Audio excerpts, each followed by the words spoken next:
The UCSF Rosenman Institute is a beacon of hope for a healthier and more equitable world. Its mission is to unleash the full potential of healthcare innovation and empower the next generation of game changers. By connecting with a network of investors, payers, mentors, and industry experts, the Institute provides an inclusive platform for innovators to bring their transformative solutions to life. And it doesn't stop there. The UCSF Rosenman Institute is dedicated to promoting equity and serving underrepresented and underserved populations who stand to benefit the most from these cutting-edge solutions. With our partnership with MedTech Venture Partners, a fund that invests in early-stage health technology startups, the Institute is leading the charge in a new era of healthcare innovation. Join us on this incredible journey to improve lives and create a better world. To learn more, please visit us at www.rosenmaninstitute.org. One of the challenges in commercializing science is sometimes we come up with really interesting new breakthrough, new insight, but it doesn't always a company make. And so making that distinction of, I know what the need is, I know how this will be used, I know what problem I'm solving, versus science for science's sake, and then kind of chasing, what do we do with this? We always talk about being very intentional as to when that firing gun goes off, when you take outside capital, because once that happens, you're running a race and others are pushing on the timeline and the milestones, and you don't have endless time. And now, from San Francisco and the UCSF Rosenman Institute, the Health Technology Podcast with your host, Christine Winoto.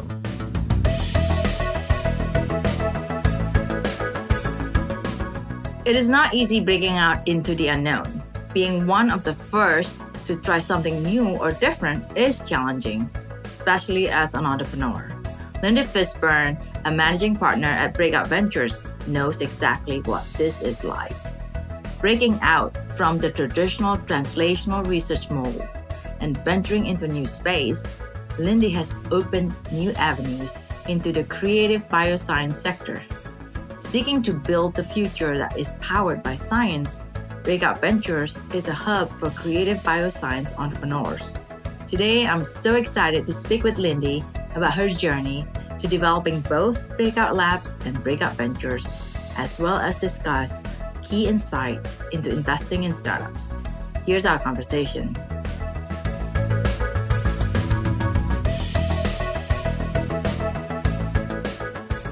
Well, welcome, Lindy. Thanks for joining me this morning. Thank you. I'm glad to talk with you all. I know it's been so long, and I know we talked about having you in our podcast before the pandemic, and then, gosh, it took me this long to finally get you in here. I think everybody's been delayed on most things for the last 2 years. Yeah, but it's good to see you. And I thought it would be good what you've done with Breakout Ventures is really amazing, but I thought it was really interesting for a lot of our listeners to hear about your journey, what took you to where you are today. Wow, let's see. We'll try to give a short version of that. You have to really go back in time into a wayback machine where I would say the investing markets and the interest in the space that I'm focused on was really different 10, 12 years ago. So if today Breakout Ventures invest in what we call creative biosciences, this intersection of biology and chemistry, combined with technology or tools of scale from other industries to make big leaps, things you've never, heard of, expected, thought about in human health and in sustainability. I started in that world, 10, 12 years ago when it was not a defined world. You basically had the Human Genome Project had published. You started to have real conversations around biology as a system that could be designed and somewhat akin to predictable like software. But the investing world was still very enamored with, food delivery apps and Web 2.0.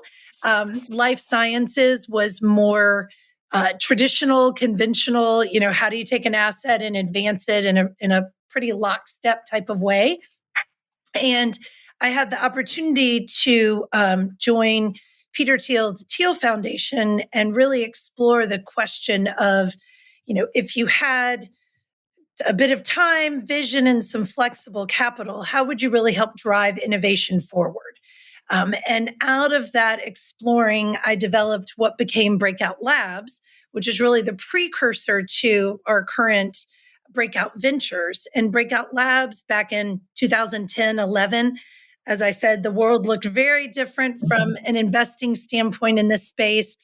And you were just really on the forefront of what we've been leaning into of this democratization of science. So you started to have tools and technologies that provided an on-ramp into biology and chemistry where you didn't have to have a PhD to be able to engage. And so we saw this wider talent pool starting to be really interested in pulling things that well, technologies out of universities so that they could get out into the wider world and have an impact and build a business and change people's lives.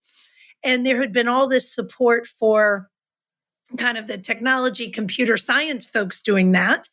And it was new for the scientists to be seen as a potential CEO, as a potential founder of their own entity, rather than going and working, for kind of the big guys in the space. And so Breakout Labs was a revolving fund that allowed us to ultimately seed fund 50 of these very early stage companies and help them knock down some of that technical risk so that they were in a better position to attract a bigger team and attract that follow-on capital. Those founding CEOs will always be near and dear to my heart. And I feel like I grew up in this space with them and was cheering for them and beating them up in board meetings and helping connect them to follow-on funders. And basically they were progressing well and the market continued to come our way, which facilitated our team ultimately rolling out and starting a standalone venture fund, which is now Breakout Ventures. And we're investing out of our second fund. Yeah, congratulations. And maybe I can ask you a bit more on, so when you're the Breakout Labs, part of the Thiel Foundation, where's that vision, that idea came from? Sometimes when it seems like like you're saying, like people at that time, people were not, majority of the people don't think that way. Like, where does that vision come from? Like, what was the process that result in come up with that vision? And then look where we are today. And, it feels like you kind of knew back then. I only wish it was as transparent and clear as it appears to be now.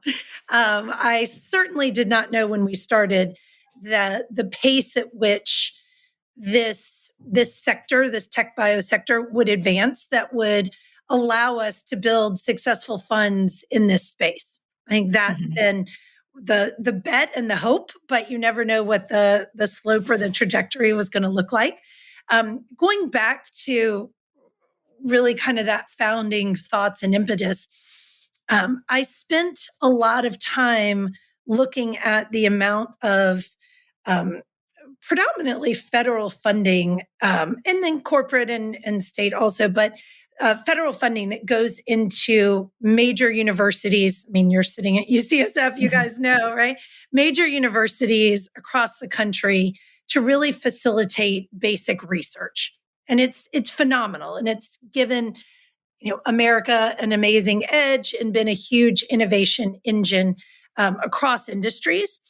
And I was starting to talk with so many of the beneficiaries of those grant dollars and trying to understand, are we getting as much impact out in the world as we could based on the amount of funding and support that was coming in for that basic research. And so really started to dig in on what's often talked about as this translational problem.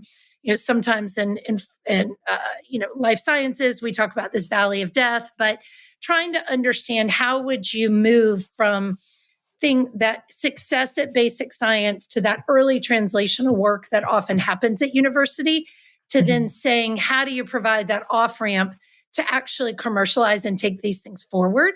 And I mean, we were one part of this ecosystem that has developed really phenomenally in the last 10, 12 years that you guys are a big part of campuses providing physical space for scientists and students to actually work on companies, changing and evolving the IP landscape so that it was more attractive to build companies, being more willing to engage in licensing that university science to their own scientists rather than to Pfizer, Merck, or whatever big corporation was typically picking things up when it was ready. And a lot more early financial support has subsequently been developed. And so that ecosystem looks very, very different than it did when we started 10 years ago. I don't think that I would do an analysis today and you wouldn't build breakout labs the same way that we did in so many ways, which is great because the need, it's not perfectly allocated, but in so many ways, the need that we were pushing on has been addressed. Yeah. Yeah. No, it's just interesting. As you're speaking, made me think about, like you're saying, it seems clear now, but then back then it was not. But I think it's also, I realized that even if it's, as you're doing this breakout labs that eventually become, you're spinning off doing something, breakout ventures, is that you adjust and adapt to the environment. And so that's why when you look back, everything seems so clear. But I think back then, exactly. It's probably not. No, and when we started investing in the breakout labs companies, we honestly had no idea what the success rate or the survival rate would be because there was not there was not an ecosystem of investors that were self-identifying as being willing to engage early on with scientific or technical risk that was outside of a traditional therapeutic pathway. And we were looking and focused now so much on companies that are at these intersections that don't fit neatly into a traditional, thesis or area of focus. So we may have, computer vision being leveraged in a diagnostic that's going to sit in the ER of a hospital. And that is not your traditional story of a diagnostic being built. And so we really had to become, you've been there. Like we laugh that we've thrown a lot of great parties. And part of that really was figuring out and trying to pull this ecosystem together and find out who was going to be part of it and who would engage with, early on coaching some of those companies when they didn't have the same type of models or background or support that you'd seen in the more traditional tech industry. Yeah. And it's interesting. Sometimes when you are outside the mold, what currently is what investors looked at is always very challenging as an entrepreneur. Like, my story doesn't fit. Right. But actually, when you don't fit, it makes you very unique and special. And so, you've done this breakout lab and now in breakout ventures. Like, can you share with us some of the companies that, many of them are, like you said, is dear to your heart, but then, do you have example that you kind of, when you first met them and where they are now or the challenges, and then what do you think that make them successful? Like, what are the characteristic that helps you identify this is the company that you want to put your effort in? Yeah, I think it is the often said anecdote in venture and investing in life, in that this is a people business. It fundamentally comes down to whether it's that initial founder and their ability to attract people who are monomaniacal and see their vision and would follow them off a cliff to try to build that vision. And so you feel confident and you see them over and over again being able to attract a team and being very comfortable and good at hiring people that are better, smarter, more experienced than they are. I think that is a trait that we continue to see in companies that are successful. The the opposite or the challenge being those brilliant founders who then build a team that always ensures that they are, quote, the brilliant founder, but they're not leveling up. They're not hiring somebody more experienced than them, and they limit what's possible. We have also found that we really like to see multiple founders, or at least um, a founder that has another person or two with them at the beginning. This is really hard, and it's really hard to do on your own. And it rarely succeeds, at least in our experience, really with that solo founder just plugging ahead. And so when I think about companies that from the beginning, that team dynamic was so compelling.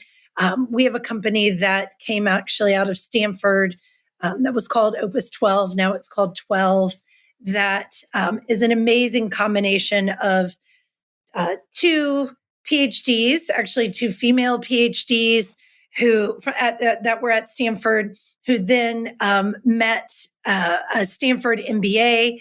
And the three of them started to work together on how would you commercialize this really revolutionary catalyst material that the two scientists had developed. But then the question was, what do you do with it? How do you make it a business, and how do you grow it? And so we met them back on the Breakout Lab side when they were showing very early on that they could take waste CO2, run it through this catalyst material, and actually produce useful CO, so carbon neutral, carbon negative products leveraging waste CO. And now, subsequently, they've gone on and replicated that technology, built multiple stacks. I think probably their newest announcement is that they've shown that they can make e-jet fuel. So they have an agreement with, I think it's Alaska Airlines and Microsoft, to do first fuel on a flight from San Francisco to Seattle that would allow you to dramatically, leverage waste CO2 and lower the carbon footprint of the aviation industry. So the team has stayed together, and to my earlier point, continued to hire experienced folks from industry that have done versions of this business before, to help them grow and build the partnerships that it's going to take to see this all the way to true commercial scale. Yeah, no, it's like you're saying, you're right. It's about the people business. And, I'm sure for the company 12, I think in the beginning of anything, when you start building, it's always lonely. You need somebody to help you kind of like, somebody was telling me, it's like building a house. When you build the foundation, you don't really see it, and it can be very discouraging. Every once in a while, you have to remember what the house is going to look like, so that it gives you that. And I think having the team that you can share the burden and then encourage each other, because you're not down at the same time. You're hoping not to be. And I think that gets to that clarity of vision and mission around, I think one of the challenges in commercializing science is sometimes we come up with really interesting new breakthrough, new insight, but it doesn't always a company make. And so making that distinction of, I know what the need is, I know how this will be used, I know what problem I'm solving, versus science for science's sake, and then kind of chasing, what do we do with this? We always talk about being very intentional as to when that firing gun goes off, when you take outside capital, because once that happens, you're running a race, and others are pushing on the timeline and the milestones, and you don't have endless time.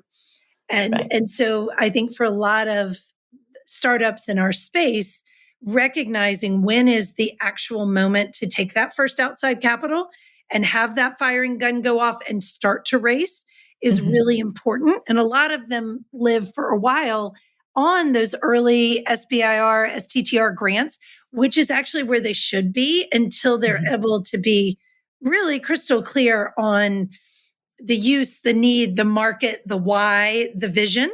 And if they need to wander around in the woods for a while, they should do that on grants, and really figure that use case out before they start running. Yeah, I like your analogy about because you can't be on the race for unlimited amount of time. I'm going to use that some point. This podcast is sponsored by Brown Rudnick's Global Life Sciences Group, a team of legal professionals that help life science companies, lenders, and investors around the world turn good science into good business. Learn more at brownrudnick.com. This podcast is also sponsored by Canon Quality Group. Canon Quality Group has been helping medtech startups set up quality management systems for over 10 years.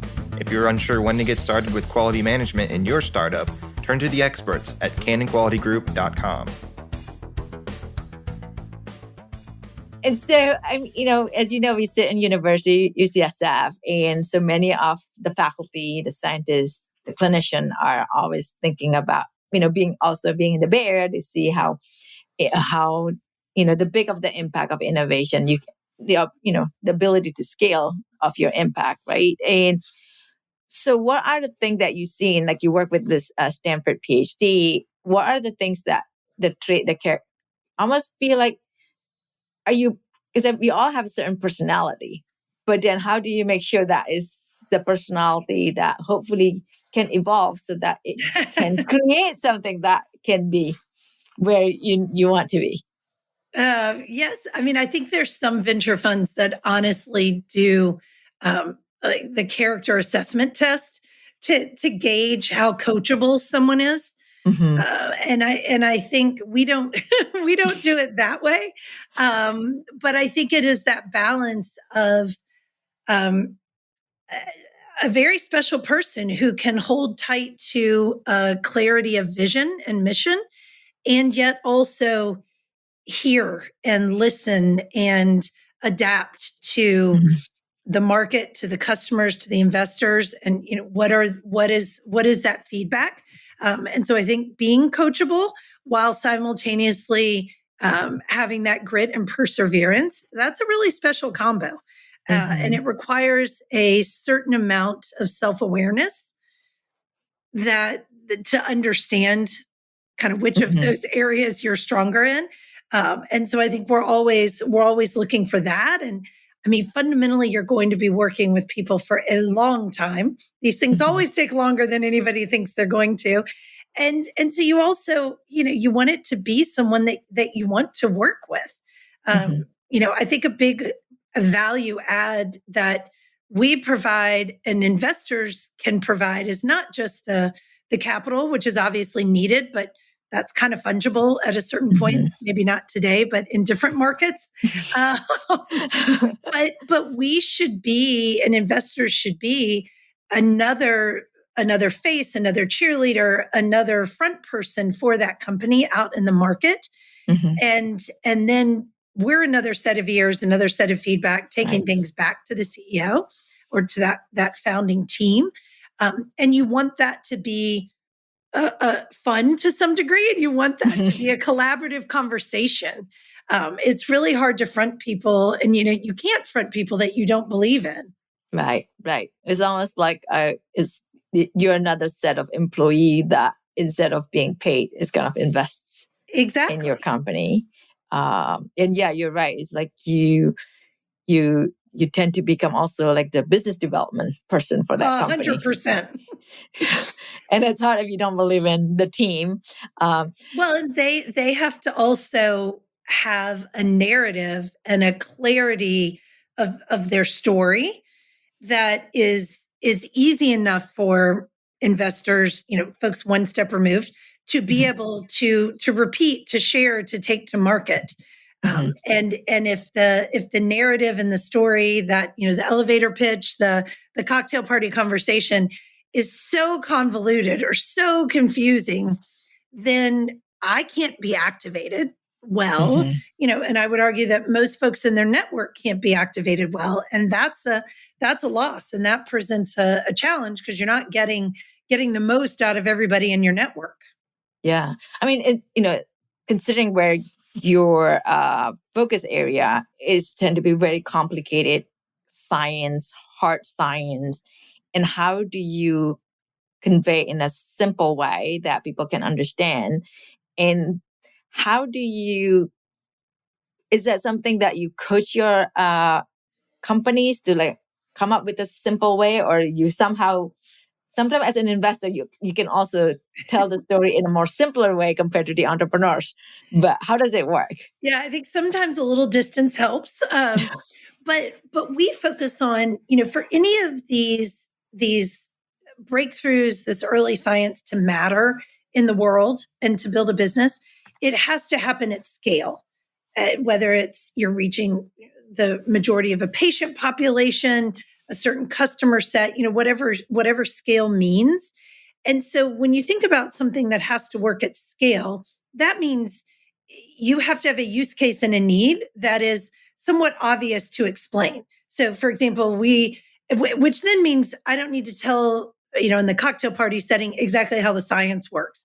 So we just invested in a company called Surf Bio that has a new surfactant. So instead of having a whole conversation about the actual chemistry of the surfactant, what matters is that the surfactant, in theory, and what they're showing right now, could be used to make shelf-stable vaccines.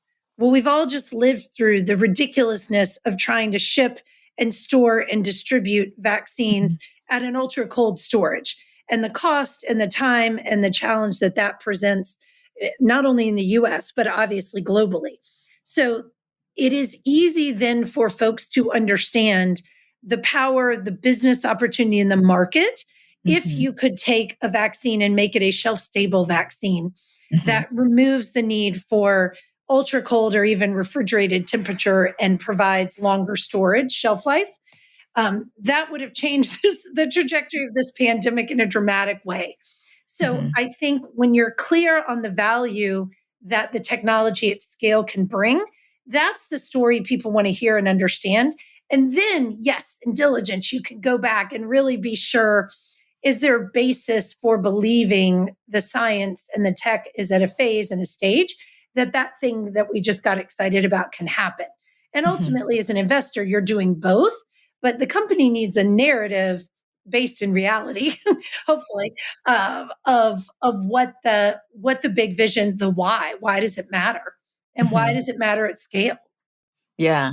So it's almost like focusing on, like when you tell that story, the simple story is the impact that people, and when people understand the impact, the opportunity for scale.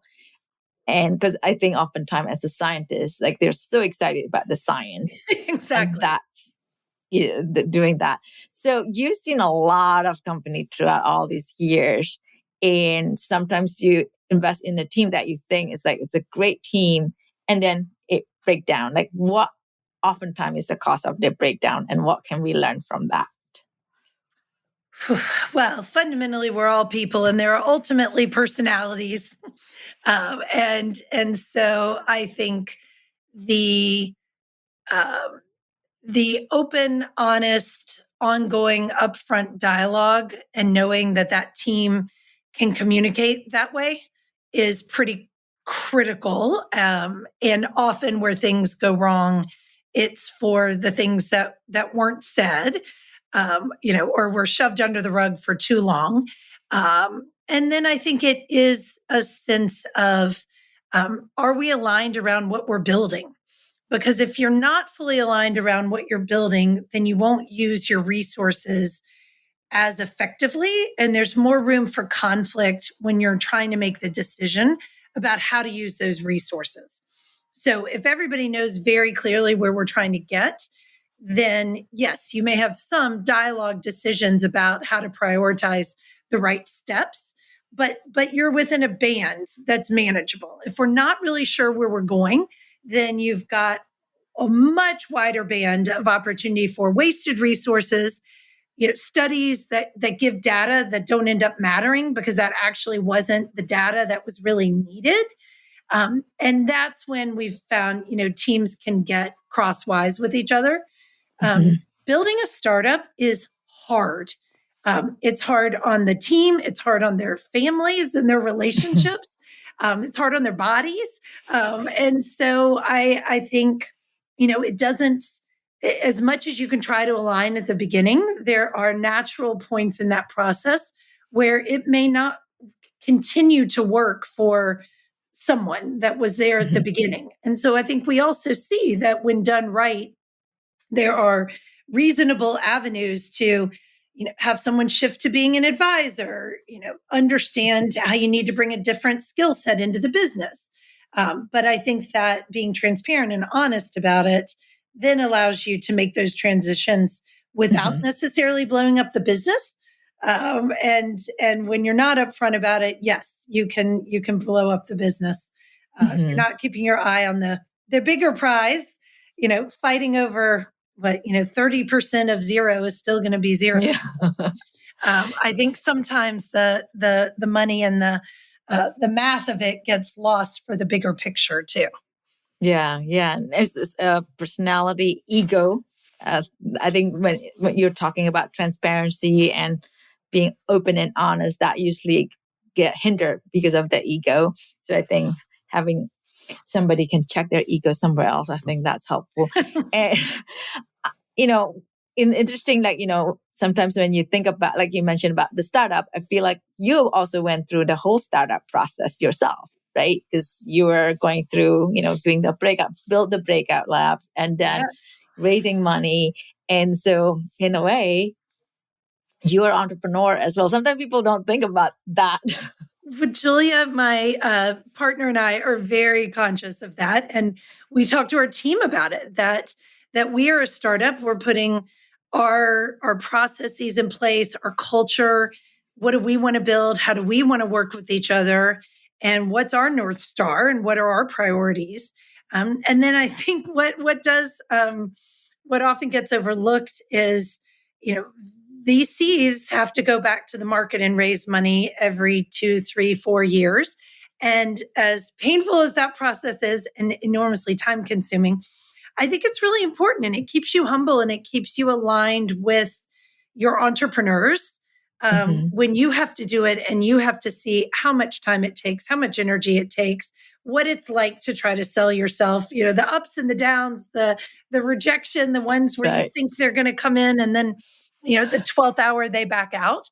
It keeps us aligned with our CEOs. And I think that's important because it is a very intense and humbling experience to go try to sell your wares to raise money. It's also an enormous responsibility to take in someone else's money, whether it's as a VC that's then going to invest it and is, telling them and working tirelessly to try to return a multiple on that capital, and with our entrepreneurs trying to land the business such that they can return capital. Right. It's a heavy responsibility. Yeah. And I think sometimes, we're so focused on our own problem set.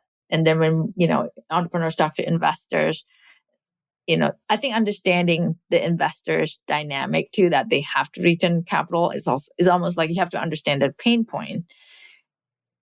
And oftentimes they think about the pain point of the customer that they're going to sell the product to. But I think that's the biggest disconnect, or one of the biggest disconnects in fundraising, is the entrepreneur, of course, thinks what they're doing is super important and valuable, and they should. I mean, that's their baby. They have to be passionate and shepherd it. But to your point, if they're not aware of the responsibility and the criteria that the investor also has to live by, then I think they can end up wasting time or really frustrated. So we counsel our entrepreneurs to have a very clear understanding as much as possible of the funds that they're talking to. And then if you can, down to the partner or the principal associate that you're talking to, understanding what vintage fund year it is. Everybody's like, here's big fund X. But if they're investing out of a fund that's 5 years old, 4 years old, then they're probably not going to write a brand new seed stage check. And they need you to be at the beginning of the next fund. And so it is finding that right match of timing and sizing and risk is a big part of it, which in many ways then has nothing to do with the actual details of the idea that the startup is pitching. But I think there's often they're not well researched, and they're not clear on where that alignment needs to be. Yeah, I feel like being an entrepreneur, you have to be constantly aware, not only about your team, your customer, your potential investor, is constant listening and keeping your eyes open. And that's a lot. And I think in our vein right now, and I think we've seen this in some of the universities of, at times I think we may have pushed the bar too far one way of saying everybody can be an entrepreneur, everybody should be an entrepreneur. That's not necessarily the case. And there's plenty of wonderful, brilliant, super talented scientists and technologists who should stay close to the science. Yes. And they don't need to be and shouldn't be the entrepreneur that's trying to build the business. And that self-awareness is really important. Yeah. I think sometimes as human being, or, it's so easy to be drawn to what somebody else has, but not really fit with who you are and what make you. I mean, sure, we always think it's good to stretch outside your comfort zone, but I think knowing where you can contribute the most, I think knowing who you are, again, being self-aware. I think the theme today is being self-aware. I know we are short out of time, but as I said, you're in a way you went through the whole entrepreneur journey as well. You mentioned being, even as investor, you went through a lot of rejection. There's a lot of things that knocked you down. What are your mantra that you tell yourself when things were hard? I mean, I am fundamentally an optimist. I think to be in this business and to be an investor, you have to be. And so, I don't know, my mother would have always said that you have to always do the best you can and never be afraid. And if you know the meaning behind what you're doing, then that passion comes through and translates and makes it easier to get out of bed and do it again the next day. And when I see the technology and the potential cures and solutions and impact that our companies can have, that is far bigger than the rough day of pitching and not being successful with potential new LPs. And so I think you have to, if you really do believe deeply in what you're doing and the value of that, that helps enable you to keep going. Yeah. If I were faking it or not, passionately connected, it would be a lot harder to keep going after the rough day. Oh, that's great. Well, thank you, Lindy. Thanks for your time. Thank you. Always good to talk with you.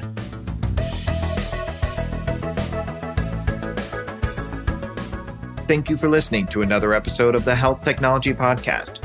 We want to thank our executive producer, Herminio Neto, and our podcast engineer, Andrew Rojek. If you enjoyed this podcast, be sure to subscribe and leave a review.